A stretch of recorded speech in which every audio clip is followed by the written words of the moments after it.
Selanjutnya kita akan mendengar renungan firman Tuhan yang hari ini diberitakan oleh Pastor Joseph Pauljang.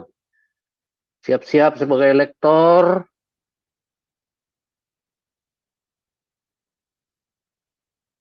Siap-siap sebagai lektor Ibu Nirliana, Pak Gindo, Ibu Lucy, dan Naomi. Kita akan berdoa sebelum kita menerima pemberitaan firman Tuhan. Silakan Ibu Rima. Baik, mari kita satu dalam doa. Bapa yang baik, Bapa yang penuh kasih dan kemurahan. Ya Bapa, saat ini kami anak-anak-Mu akan mendengarkan firman-Mu yang akan dibawakan oleh hamba-Mu, gembala kami, Bapak Pastor Pauljang. Ya Bapa, Engkau yang akan mengurapi dan memberikan hikmat yang daripada Engkau dalam pemberitaan firman-Mu saat ini. Dan juga Engkau yang akan memberkati para lektor serta kami, umat-Mu yang mendengarkan, baik yang ada di Zoom dan di YouTube, serta yang mengikuti siaran ulang. Kami diberkati dan dimampukan ya Bapa untuk mendengar dan mendapatkan rema serta bisa menjadi pelaku daripada firman-Mu ya Bapa. Terima kasih ya Bapa, di dalam nama Yesus Kristus yang adalah Tuhan dan Juru Selamat kami sudah berdoa dan bersyukur. Haleluya, amin. Amin. Terima kasih Bu Rima. Selanjutnya kita akan membaca firman Tuhan menjadi dasar renungan kita, diambil dari Daniel 5 ayat 1 sampai 15 dibacakan oleh Ibu Nirliana, Daniel 5 ayat 16 sampai 31 dibacakan oleh Pak Gindo, Efesus 2 ayat 1 sampai 10 dibacakan oleh Ibu Lucy, dan Efesus 2 ayat 11 sampai 22 dibacakan oleh Naomi. Silakan Ibu Nirliana.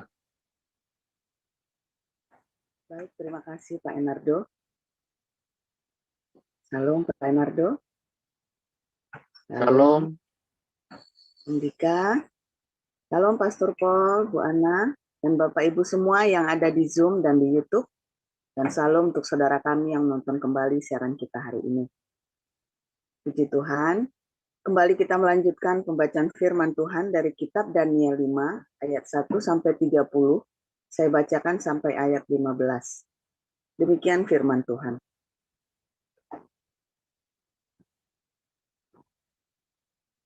Raja Belsyazar mengadakan perjamuan yang besar untuk para pembesarnya. 1.000 orang jumlahnya. Dan di hadapan 1.000 orang itu, ia minum anggur. Dalam kemabukan anggur, Belsyazar menitahkan orang membawa perkakas dari emas dan perak yang telah diambil oleh Nebukadnezar, ayahnya, dari dalam bait suci di Yerusalem, supaya raja dan para pembesarnya, para istri, dan para gundik mereka minum dari perkakas itu. Kemudian dibawalah perkakas dari emas dan perak itu yang diambil dari dalam bait suci, rumah Allah di Yerusalem. Lalu raja dan para pembesarnya, para istri, dan para gundik mereka minum dari perkakas itu. Mereka minum anggur dan memuji-muji dewa-dewa dari emas dan perak, tembaga, besi, kayu, dan batu. Pada waktu itu juga tampaklah jari-jari tangan manusia menulis pada kapur dinding istana raja di depan kaki Dian, dan raja melihat punggung tangan yang sedang menulis itu. Lalu raja menjadi pucat dan pikiran-pikirannya menggelisahkan dia. Sendi-sendi pangkal pahanya menjadi lemas dan lututnya berantukan. Kemudian berserulah raja dengan keras, supaya para ahli jampi, para kasdim, dan para ahli nujum dibawa menghadap. Berkatalah raja kepada para orang bijaksana di Babel itu, setiap orang yang dapat membaca tulisan ini dan dapat memberitahukan maknanya kepadaku, kepadanya akan dikenakan pakaian dari kain ungu, dan lehernya akan dikalungkan rantai emas, dan di dalam kerajaanku ia akan mempunyai kekuasaan sebagai orang ketiga. Tetapi semua orang bijaksana dari raja yang telah datang menghadap tidak sanggup membaca tulisan itu dan tidak sanggup memberitahukan maknanya kepada raja. Sesudah itu sangatlah cemas hati Raja Belsyazar, dan ia menjadi pucat. Juga para pembesarnya terperanjat karena perkataan raja dan para pembesarnya itu. Masuklah permaisuri ke dalam ruang perjamuan. Berkatalah ia, "Ya Raja, kekallah hidup Tuanku. Janganlah pikiran-pikiran Tuanku menggelisahkan Tuanku, dan janganlah menjadi pucat. Sebab dalam kerajaan Tuanku ada seorang yang penuh dengan roh para dewa yang kudus. Dalam zaman ayah Tuanku ada terdapat pada orang itu kecerahan, akal budi, dan hikmat yang seperti hikmat para dewa. Ia telah diangkat oleh Raja Nebukadnezar, ayah Tuanku, menjadi kepala orang-orang berilmu, para ahli jampi, para kasdim, dan para ahli nujum.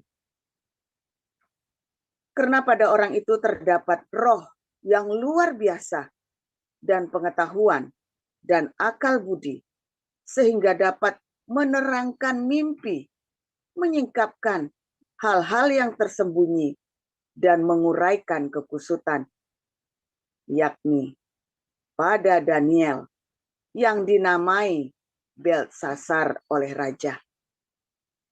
Baiklah sekarang Daniel dipanggil, dan ia akan memberitahukan maknanya. Lalu dibawalah Daniel menghadap raja. Bertanyalah raja kepada Daniel, "Engkaukah Daniel itu salah seorang buangan yang telah diangkut oleh raja ayahku dari tanah Yehuda? Telah kudengar tentang engkau, bahwa engkau penuh dengan roh para dewa, dan bahwa padamu terdapat kecerahan, akal budi, dan hikmat yang luar biasa. Kepadaku telah dibawa orang-orang bijaksana, para ahli jampi, supaya mereka membaca tulisan ini dan memberitahukan maknanya kepadaku. Tetapi mereka tidak sanggup mengatakan makna perkataan itu." Demikian. Lanjut, Pak Gindo. Lanjutkan. Tetapi telah kudengar tentang engkau, bahwa engkau dapat memberikan makna dan dapat menguraikan kekusutan. Oleh sebab itu, jika engkau dapat membaca tulisan itu dan dapat memberitahukan maknanya kepadaku, maka kepadamu akan dikenakan pakaian dari kain ungu, dan pada lehermu akan dikalungkan rantai emas. Dan dalam kerajaan ini engkau akan mempunyai kekuasaan sebagai orang ketiga.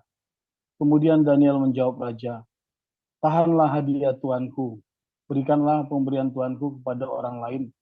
Namun demikian, aku akan membaca tulisan itu bagi raja dan memberitahukan maknanya kepada Tuanku. Ya Tuanku Raja, Allah yang Maha Tinggi, telah memberikan kekuasaan sebagai raja, kebesaran, kemuliaan, keluhuran kepada Nebukadnezar, ayah Tuanku. Dan oleh karena kebesaran yang telah diberikannya kepadanya itu, maka takut dan gentarlah terhadap dia orang-orang dari segala bangsa, suku bangsa, dan bahasa. Dibunuhnya siapa yang dikehendakinya, dan dibiarkannya hidup siapa yang dikehendakinya.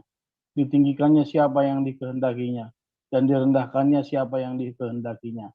Tetapi ketika ia menjadi tinggi hati dan keras kepala, sehingga berlaku terlalu angkuh, maka ia dijatuhkan dari tahta kerajaannya dan kemuliaannya, diambil daripadanya.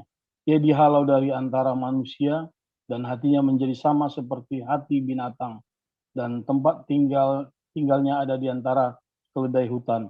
Kepadanya diberikan makanan rumput seperti kepada lembu, dan tubuhnya basah oleh embun dari langit, sampai ia mengakui bahwa Allah yang Maha Tinggi berkuasa atas kerajaan manusia dan mengangkat siapa yang dikehendakinya untuk kedudukannya itu.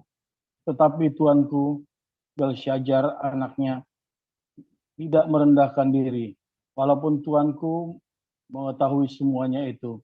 Tuanku meninggikan diri terhadap yang berkuasa di surga. Perkakas dari baitnya dibawa orang kepada tuanku. Lalu tuanku serta para pembesar tuanku, para istri, dan para gundik tuanku telah minum anggur dari perkakas itu.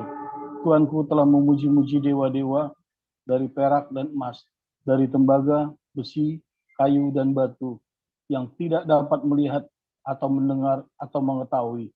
Dan tidak tuanku muliakan Allah yang menggenggam napas tuanku, menentukan segala jalan tuanku. Sebab itu ia menyuruh punggung tangan itu dituliskan tulisan ini. Maka inilah tulisan yang tertulis itu. Mene mene tekel uparsin. Dan inilah makna perkataan itu. Mene masa pemerintahan tuanku dihitung oleh Allah dan telah diakhiri. Tekel tuanku ditimbang dengan neraca dan didapati terlalu ringan. Peres, kerajaan tuanku dipecah dan diberikan kepada orang Media dan Persia. Lalu atas titah Belshazzar dikenakanlah kepada Daniel pakaian dari kain ungu, dan pada lehernya dikalungkan rantai emas. Dan dimaklumkanlah tentang itu bahwa di dalam kerajaan ia akan mempunyai kekuasaan sebagai orang ketiga. Pada malam itu juga terbunuhlah Belshazzar, raja orang Kasdim itu. Demikian firman Tuhan.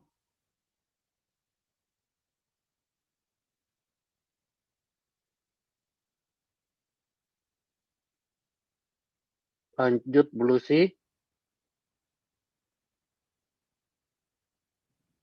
Bu Lucy. Oke. Efesus 1 ayat 1 sampai 10. Efesus 2, Bu. Efesus 2 ya. Efesus 2 ayat 1 sampai 10. Kamu dahulu sudah mati karena pelanggaran-pelanggaran dan dosa-dosamu. Kamu hidup di dalamnya karena kamu mengikuti jalan dunia ini. Karena kamu mentaati penguasa kerajaan angkasa, yaitu roh yang sekarang sedang bekerja di antara orang-orang durhaka. Sebenarnya dahulu kami semua juga terhitung di antara mereka. Ketika kami hidup di dalam hawa nafsu, daging, dan menuruti kehendak daging, dan pikiran kami yang jahat. Pada dasarnya, kami adalah orang-orang yang harus dimurkai, sama seperti mereka yang lain. Tetapi Allah yang kaya dengan rahmat, oleh karena kasih-Nya yang besar, yang dilimpahkannya kepada kita, telah menghidupkan kita bersama-sama dengan Kristus, sekalipun kita telah mati oleh kesalahan-kesalahan kita. Oleh kasih karunia kamu diselamatkan. Dan di dalam Kristus Yesus, ia telah membangkitkan kita juga dan memberikan tempat bersama-sama dengan Dia di surga, supaya pada masa yang akan datang, ia menunjukkan kepada kita kekayaan kasih karunia-Nya yang melimpah-limpah sesuai dengan kebaikan-Nya terhadap kita dalam Kristus Yesus. Sebab karena kasih karunia kamu diselamatkan oleh iman. Itu bukan hasil usahamu, tetapi pemberian Allah. Itu bukan hasil pekerjaanmu. Jangan ada orang yang memegahkan diri.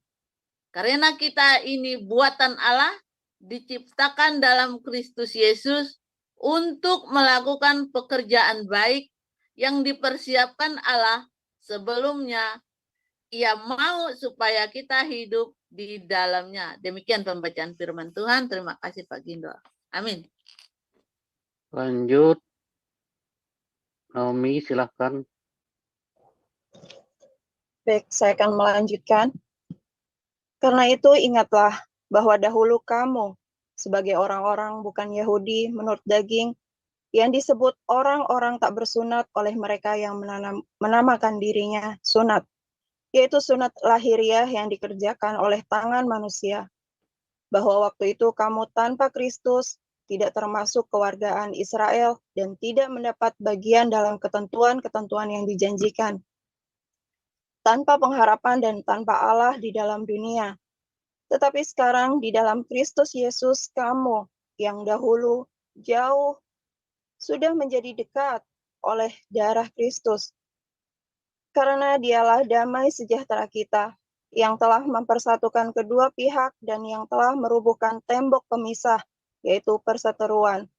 Sebab dengan matinya sebagai manusia, ia telah membatalkan hukum Taurat dengan segala perintah dan ketentuannya, untuk menciptakan keduanya menjadi satu manusia baru di dalam dirinya, dan dengan itu mengadakan damai sejahtera.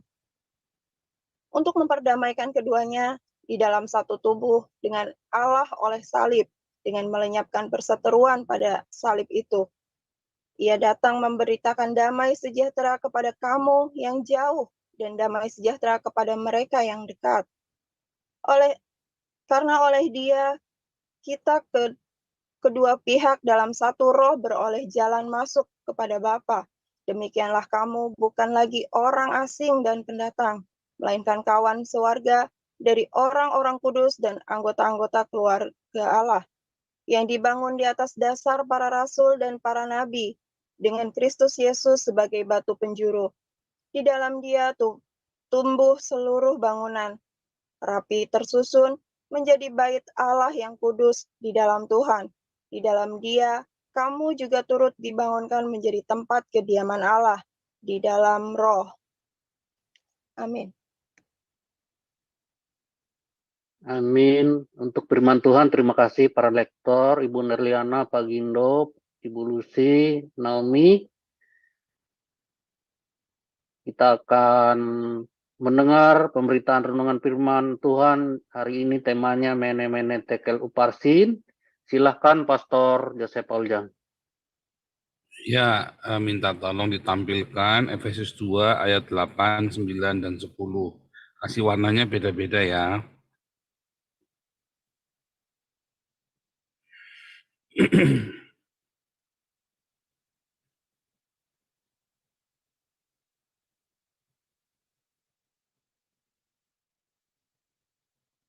Luar biasa saudara ya. Bahagialah orang yang memiliki rema Kristus di dalam hatinya, ya cinta Tuhan mengalir melimpah dalam hidupnya, sehingga hidupnya itu jadi mantap ya saudara ya. Dalam kesehariannya dia, dalam kekurangan pun, dalam kesulitan pun mantap saudara. Saudara hari ada yang lagi kekurangan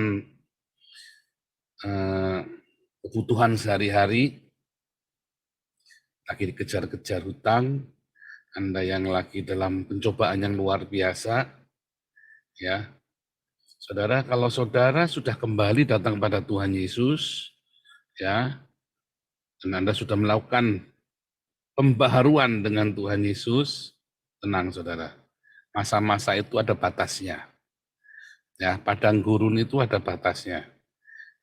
Tapi ingat-ingat, Anda sudah bikin pembaharuan belum dengan Tuhan? Ya, di mana Anda jatuh dulu, di mana Anda tinggalkan Tuhan, di situ Anda ulangin. Anda balik di situ, saudara ya. Anak yang hilang ketika dia pergi, dia harus kembali ke jalan di mana dia dulu pergi, saudara. Karena Bapa menunggu di sana. Ya, saudara, sebentar, saya harus bagi waktu ya. 20 menit, 10 menit, 10 menit. Oke, saya jelaskan dulu tadi tentang mene-mene tekel ufarsim, saudara ya. Mene dari kata uang mina, saudara ya, dari uang mina. yang di zaman Perjanjian Baru itu jadi uang mina ya, tetapi mene itu sebenarnya adalah sebuah satuan ya.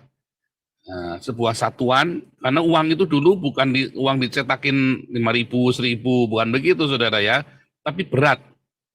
Nah terus ada namanya tekel ya, tekel itu sebetulnya itu dalam bahasa ini ya, maneh itu tadi dalam bahasa Aram, mene tekel ufarsim itu bahasa Aram ya. Nah, maneh atau mene itu dari dalam bahasa Ibrani itu uang mina, atau dalam Perjanjian Baru uang mina. Kalau bilang tekel itu sebenarnya dari kata shikal ya. Shikal itu adalah sebuah ukuran ya, untuk mengukur, menimbang mene tadi ya, untuk menimbang.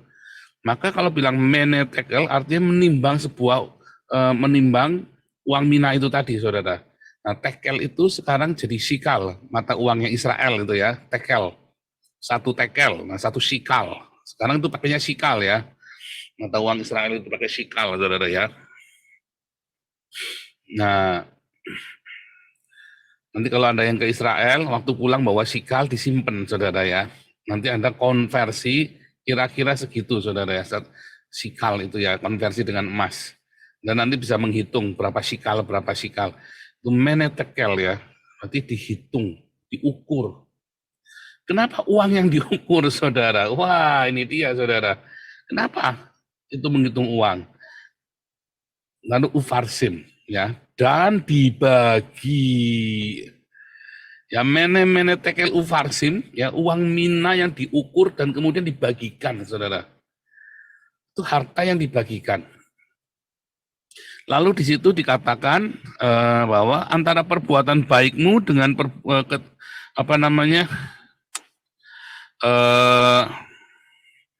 dihitung, ditimbang katanya ya, katanya si Daniel tadi di dalam ayat yang ke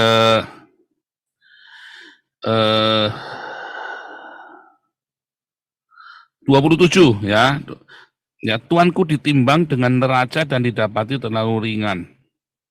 Ya. Tuanku ditimbang dengan neraca dan didapati terlalu ringan. Oh, orang Yahudi percaya, saudara ya. Kalau Anda mau masuk di penghakiman itu sebuah timbangan. Skala timbangan. Dari cerita Musa, ya, waktu lahirnya Musa, orang Mesir ditimbang dengan orang Yahudi, saudara ya, dengan seorang anak domba yang kurus, yang sakit. Ternyata jomplang, ya. Karena Mesirnya jomplang, saudara ya. Nah, itu ditimbang ya, neraca. Siapa yang sanggup, saudara? Siapa yang sanggup? Anda lihat cerita Daniel 5 didahului dengan apa? Belshazzar ini, dia dengan kurang ajarnya, dia ambil peralatan perjamuan yang di bait suci, yang dijarah dari bait suci, lalu dipakai buat percabulan, buat perjinahan, buat segala kenajisan, saudara. Ya, makanya itu menjadi sebuah penistaan yang luar biasa, saudara. Yang tadinya dipakai untuk hal yang kudus, kemudian dipakai untuk hal yang cabul dan luar biasa najisnya, saudara. Nah, dalam kemerdekaan di setengah mabuk begitu, pesta pora yang luar biasa dengan perkakas-perkakas dari bait suci, tiba-tiba ada tangan nulis mene tekel ufarsim tadi ya. Ada uang mina yang ditimbang, ternyata timbangannya kurang, saudara. Dan karena itulah dia harus dibagi, kerajaan itu diambil. Kata ufarsim itu dari kata dasarnya juga peres, jadi artinya diberikan kepada orang Persia. Maka kerajaan Babel itu kemudian diambil alih oleh orang Persia ya, Kores itu ya. Nah, Belshazzar ini adalah Raja Babel, tapi bukan anak kandungnya Nebukadnezar, saudara ya. Belshazzar ini adalah anaknya Nabonidus, anak haram.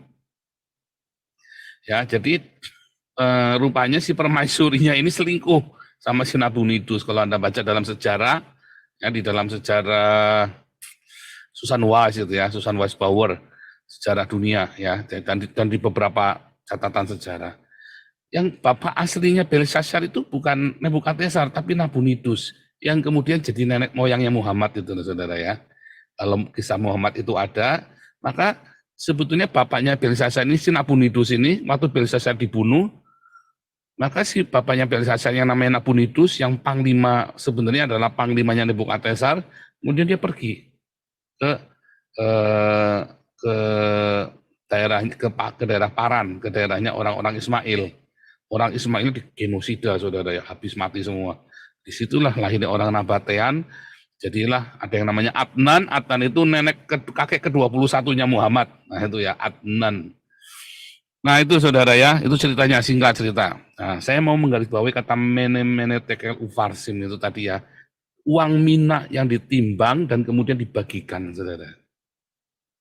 Ya, uang mina yang ditimbang lalu dibagikan. Anda tadi baca di dalam Efesus 2, ya, ayat 8, 9, 10. Karena kasih karunia kita diselamatkan oleh iman, saudara.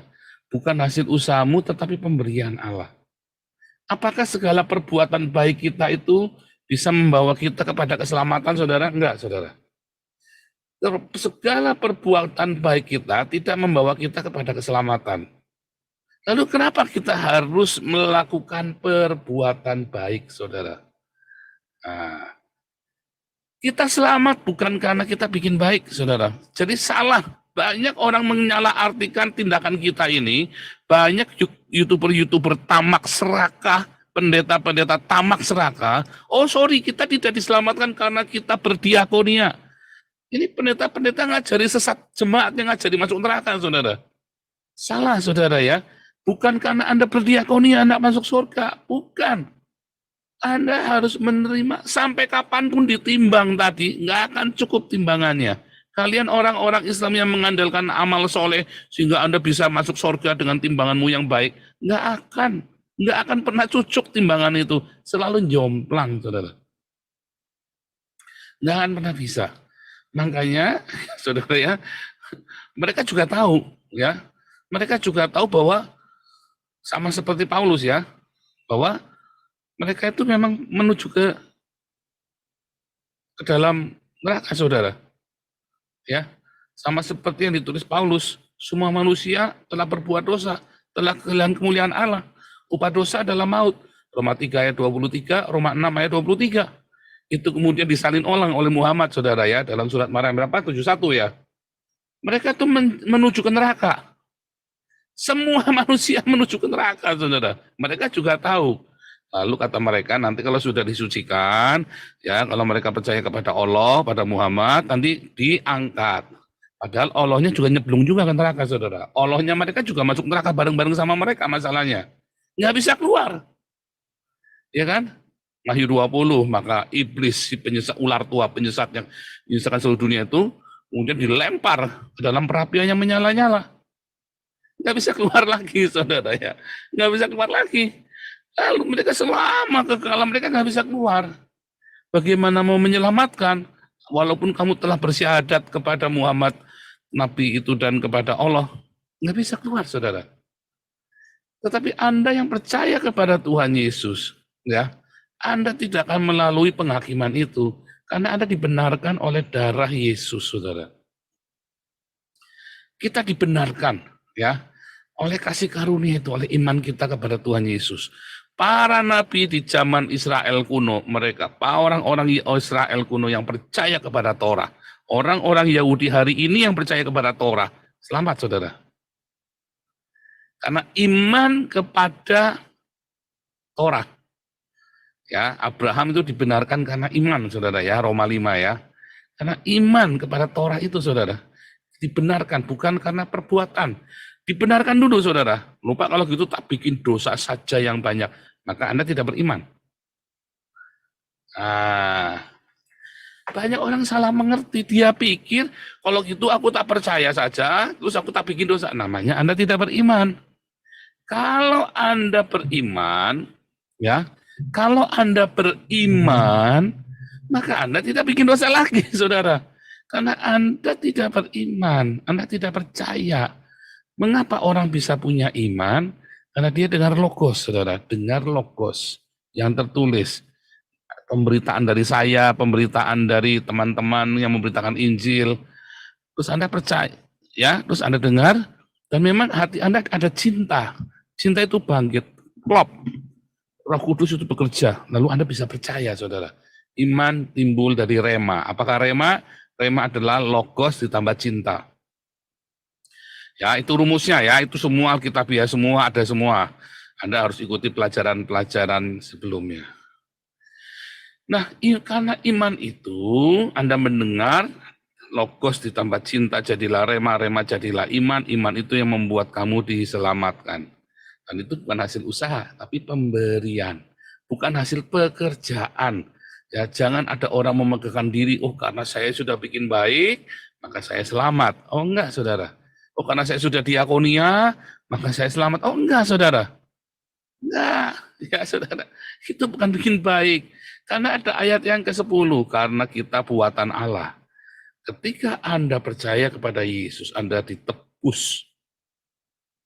Ya, lalu Anda dibaptis dengan air, lahir dari air, dan kemudian Anda penuh dengan rema. Maka Anda menjadi ciptaan yang baru. Buatan Allah yang baru. Diciptakan dalam Kristus Yesus, itu maksudnya begitu, saudara. Nah, Anda ciptaan yang baru, Anda orang merdeka. Tujuannya untuk apa? Untuk melakukan pekerjaan baik. Dan Anda hidup di dalamnya. Ada lembaran putih. Anda tulis di dalamnya. Pak, saya harus, masa lalu saya nggak baik. Anda menuai di zaman itu. Tapi kalau Anda tidak bersama Yesus, Anda menuai sendirian. Tapi kalau Anda bersama Yesus, Anda menuai bersama Yesus. Allah turut bekerja dalam segala sesuatu. Di dalam tuaianmu, Allah bekerja dalam imanmu, sehingga kamu jadi dewasa, karaktermu jadi baik. Dalam rasa laparmu. Saya merasakan, saudara ya. Jangan bilang saya nggak merasakan kemiskinan. Saya merasakan kemiskinan. Ya, ada beberapa tahun dalam hidup saya mengalami kehancuran yang luar biasa. Ya, masa muda saya pun dipenuhi dengan kemiskinan, saudara. Masa kecil saya lapar, saudara. Jadi jangan khawatir, saudara. Yang diperlukan Anda tetap setia di dalam, tinggal di dalam Tuhan Yesus. Anda tetap setia di dalam pembacaan firman dan berdiakonia. Kalau cerita uang mina, mene tekel, ya, mene tekel, itu lagi cerita Anda harus berbagi.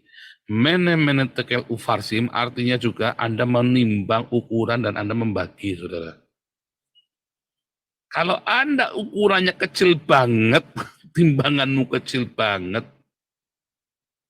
yang jomplang, Anda sedang menabur ulang ladang yang baru. Anda punya tuaian yang lama yang buruk.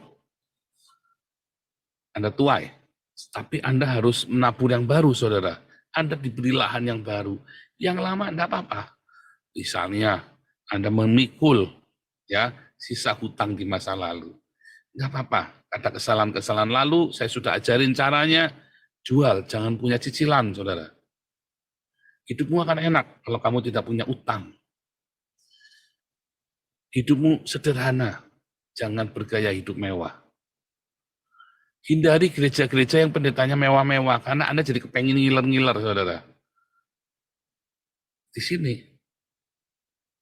teladanilah saya, teladanilah Bu Vivin, Alex, teladanilah Pak Harto. Simple hidupnya, sederhana. Teladanilah pemimpinmu, saudara. Ya, hidup yang sederhana, simple. Teladanilah Pak Stephen. Pak Stephen itu orang kaya benar, saudara ya. Tapi hidupnya sederhana sekali, saudara. Simple. Ya, saya sudah 2 kali ketemu beliau ya. Simple, saudara, hidupnya. Saya tidak berkata Anda nggak boleh punya barang mahal, bukan, saudara. Tetapi para pemimpin hiduplah sederhana.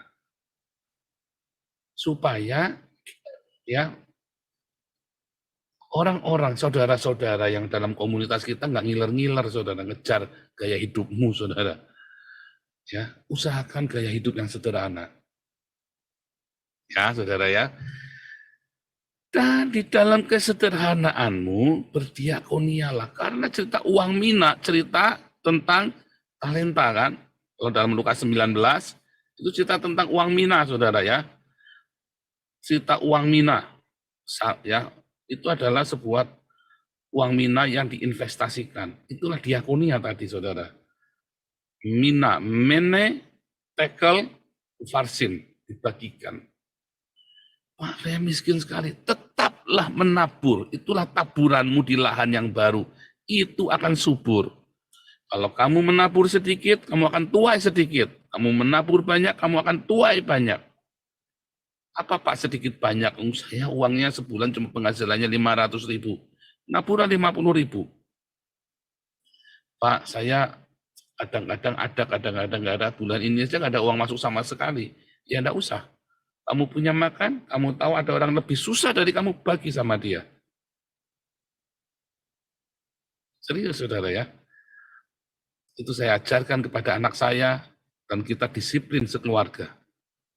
Ya, selalu kita usahakan. Nah, supaya Anda jangan ketipu, kalau yang uang-uang besar nilainya, oh Tuhan tidak menilai berapa besar, tapi berapa proporsi hidupmu, saudara. Ingat perumpamaan seorang janda yang memberikan uang terakhirnya, saudara.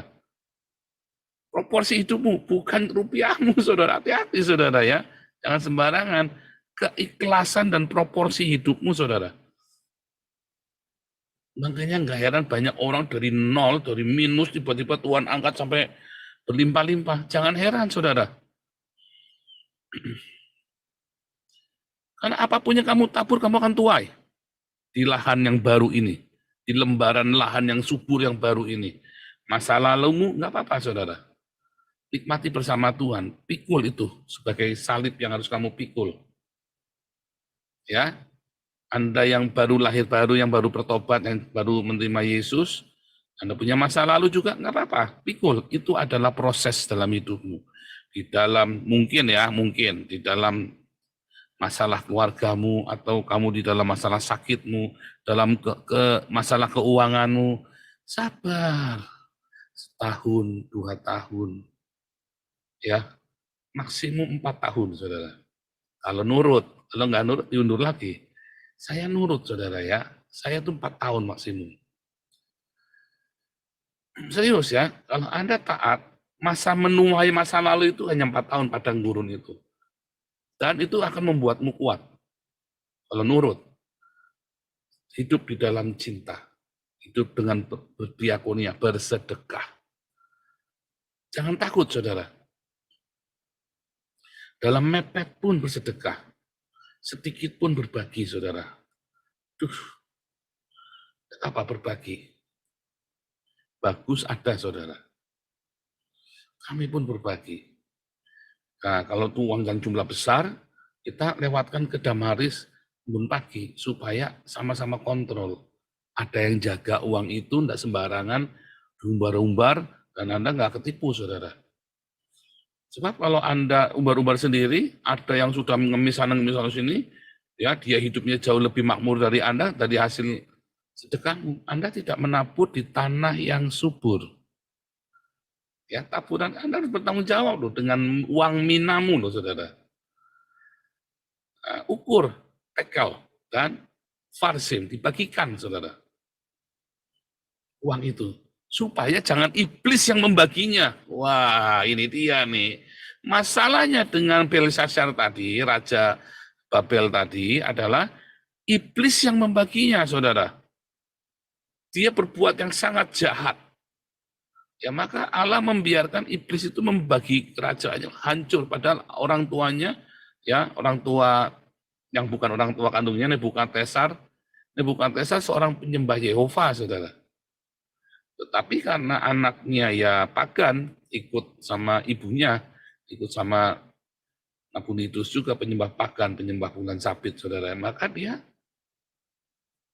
segala hidupnya dia dibagi, kerajaannya dibagi ada orang lain.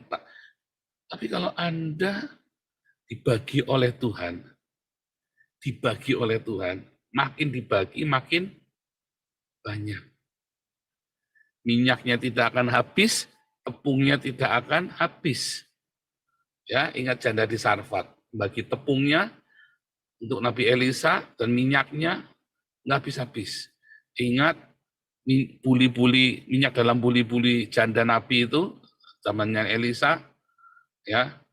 Oh, jadi janda Sarfat itu Elia ya. Nah ini Elisa suruh bikin budi-budi nggak habis-habis sampai dia bisa bayar hutangnya, saudara. Terjadi pemulihan ekonomi dalam hidupmu, kestabilan yang luar biasa dalam hidupmu, ada pemulihan keluarga, ada pemulihan. Dimulai dari Anda membangkitkan cinta, sedekah, kebenaran. Karena kita diciptakan untuk pekerjaan baik. Apa itu pekerjaan baik? Itu saudara, sedekah, saudara. Sedekah itu adalah perbuatan yang baik.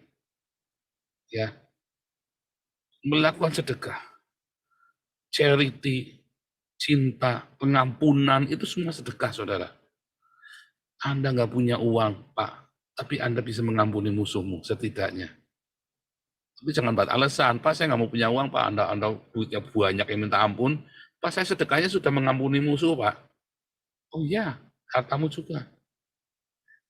Bukan cuma mengampuni, saudara, semuanya. Ya, kamu tabur, kamu tuai. Kamu menabur pengampunan, kamu menuai pengampunan. Kamu menabur sedekah. Ya, apalagi sedekah cinta, kamu akan menuai cinta. Kamu menabur sedekah kesabaran, kamu akan menuai kesabaran. Kamu menabur uang, kamu akan menuai uang. Apa yang kamu tabur, kamu tuai. Dan itu bentuknya dalam proporsi, saudara. Ya, ada timbangannya mene tekel ufarsin. Dan Tuhan akan memecah-mecahkannya dan makin dipecah-pecah, sisanya 12 bakul, saudara. Tuhan Yesus memberkati.